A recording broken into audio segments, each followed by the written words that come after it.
Click, clap, bullet.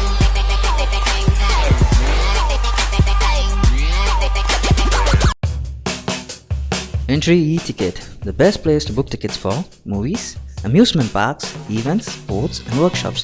For more details, log on to www.entryeticket.com. இன்னொரு cinema வியூவர்ஸ்க்கு வணக்கம். Big pass episode இன்னைக்கு ப்ரோமோவை Vijay TV release பண்ணிட்டாங்கங்க.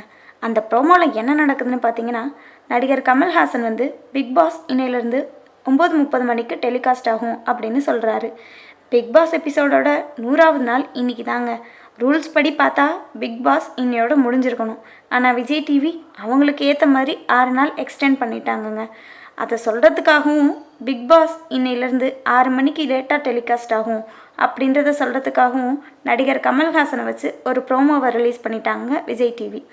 அடுத்து big pass விட்ட 2வது ப்ரோமோவில் என்னாச்சுன்னு பார்த்தீங்கன்னா, பிக் பாஸ் வீட்டுக்குள்ளே 2 பழைய கண்டஸ்டன்ட்ஸ் வந்திருக்காங்கங்க. பின்ன இந்த 4 பேரை மட்டும் வச்சுருந்தா பிக் பாஸ் போர் அடிச்சிடும்ல, அதனால் ரம்யாவையும் வைஷ்ணவியவும் கூப்பிட்ருக்காங்க பிக் பாஸ். சந்திரமுகி ஜோதிகா கேரக்டரை ரித்விகாவும் வின்னர் வடிவேல் கேரக்டரை விஜயலக்ஷ்மிக்கும் கொடுத்துருக்காங்க பிக் பாஸ். இந்த டாஸ்க் ரித்விகா சந்திரமுகி ஜோதிகா மாதிரி பேசும்போது ரம்யா விழுந்து விழுந்து சிரிக்கிறாங்கங்க. அப்படி அதில் என்ன தான் காமெடி இருந்துச்சுன்னு தெரிலங்க. ஆனால் பார்க்குற நமக்கு கடுப்பாக இருந்துச்சுன்னு மட்டும் சொல்லலாம். இன்றைக்கி நடக்கிற இந்த ஆக்டிங் டாஸ்கில் எல்லாரும் ஓவர் ஆக்டிங் பண்ணுறாங்கன்னு சொல்லலாங்க.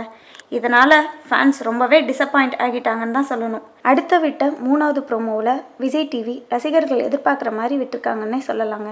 ஏன்னா எப்போவுமே சாட்டர்டே சண்டேல நடக்கிற எவிக்ஷன் ப்ராசஸ் இன்னைக்கு நடக்குதுங்க. இதை ரம்யா சொன்னதும் பிக் பாஸ் கண்டஸ்டன்ஸ்க்கு மட்டும் இல்லாமல் ஃபேன்ஸ் எல்லாருக்கும் பயங்கர ஷாக் கொடுத்துருக்காங்கன்னே சொல்லலாம். உடனே கண்டஸ்டன்ஸ் எல்லாரும் அவங்கவுங்க கருத்துக்களை சொல்ல ஆரம்பிக்கிறாங்க.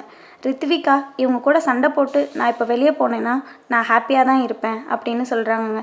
இவங்க இப்படி சொன்னாலும் ரித்விகா பேச்சில் ஒரு கலக்கம் தெரியுதுங்க. ஆனால் இது எதுக்குமே அசராத ஒரே ஆள் நம்ம ஐஸ்வர்யா தாங்க. வைஷ்ணவி நேம் கார்டை எடுக்கும்போது கொஞ்சம் கூட பயம் இல்லாமல் ஷோ அப்படின்னு அசால்ட்டாக சைகை காட்டுறாங்கங்க. இன்றைக்கி உண்மையிலேயே எவிக்ஷன் நடக்குமா? அப்படி நடந்தால் யார் வெளியே போவா? அப்படின்ற உங்களோட கருத்துக்களை கீழே கமெண்ட் பாக்ஸில் கமெண்ட் பண்ணுங்கள். இந்த வீடியோ உங்களுக்கு பிடிச்சிருந்துச்சுன்னா லைக் பண்ணுங்கள், ஷேர் பண்ணுங்கள்.